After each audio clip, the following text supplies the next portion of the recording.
तो गाइस आप सब लोग कैसे, उम्मीद करती हूँ बहुत अच्छे होंगे। तो ये देखिए मौसम आज बहुत रंगीन हो चुका है और बहुत हवा चल रही है।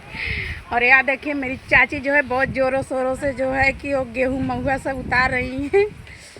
और यहाँ पे मम्मी जी हैं, देखो बहुत तेज़ तेज़ से गेहूँ बटोर रही हैं।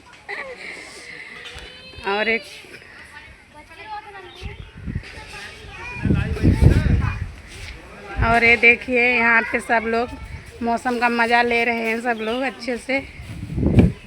और ये देखिए एक पगला देवर है जो है मस्ती में चूर है। मौसम का बहुत अच्छे से मज़ा ले रहा है, छत पे चढ़ के दांत फाड़ रहे हैं भाई। 32 दांत दिखा दो। अरे भाई देखिए मेरा बच्चा भी जाग चुका है। और यहाँ पे भी एक लोग वहाँ पे देखिए नीचे बर्तन मांज रही है। यहाँ पे नदी भी है, देखिए ये हमारे छत पर से जो है दृश्य है छत का।